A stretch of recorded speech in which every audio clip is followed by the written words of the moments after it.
কাজে ঢাকায় গিয়েছিলেন এবং ঢাকা থেকে ফেরার পথে সৈয়দপুরে ওনাকে একেবারে সম্পূর্ণ অবৈধভাবে তাকে সেখানে হয়রানিমূলক আচরণ করা হয়েছে তার প্রতি। দেখুন, একজন ব্যক্তি তার ব্যক্তিগত টাকা তিনি নিয়ে আসবেন, এটারে বিমানে আসবেন, ট্রেনে আসবেন, নাকি উনি বাসে আসবেন, না কিভাবে আসবেন, এটা তার ব্যক্তিগত বিষয়। উনি তো কোথাও টাকা বিতরণ করতে গিয়ে কোনো কিছু হয়নি, ওনার ব্যক্তিগত টাকা, উনি ব্যবসায়িক টাকা উনি ঢাকা থেকে ওনার নিয়ে ঠাকুরে আসতেছেন। এইটাতে তাকে আটক করে জিজ্ঞাসাবাদ করা, তাকে হয়রানি করা, এটা আমি মনে করি একটা দুরভিসন্ধিমূলক আচরণ। ওনার বাসায় কতগুলো মেশিন আছে, কতগুলো কাপড় আছে, কত টাকার ওনার লেন, এটা তো আমার জানার কথা না। আমি ওনার ফ্যামিলিকে জিজ্ঞেস করেছি যে কেন গিয়েছিলেন এবং ওনার কি অবস্থা। তখন ফ্যামিলি আমাকে জানিয়েছেন যে উনি ব্যক্তিগত এবং ব্যবসায়িক কাজে উনি ঢাকায় গিয়েছেন এবং এসেছেন।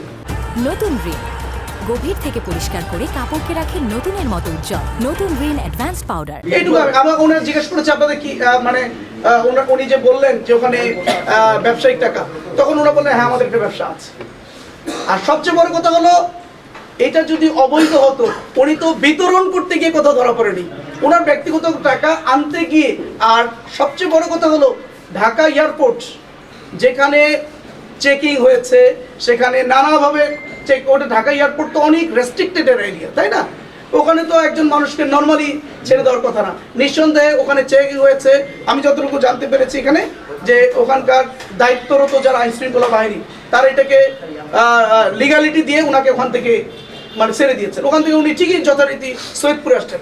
সৈয়দপুরে এসে তাকে হয়রানি করাটা একেবারেই দুরভিসন্ধিমূলক এবং এটা আমি মনে করি এটার মধ্যে কোনো ষড়যন্ত্রের গন্ধ আছে। এখানে যখন একটা দলের পক্ষ থেকে বলা হয় যে ভোট পাবে দাঁড়িপাল্লা আর জিতবে হলো ধানের শীষ, বোঝাই যায় যে একদিকে তারা ভোট যে পাবে না জনগণের, এটা মানে তারাও বুঝে গেছে।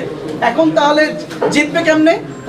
তাহলে তাদের ভিন্ন কোনো উপায়ে তারা নির্বাচনে জেতার জন্য তারা হয়তো চেষ্টা করবে।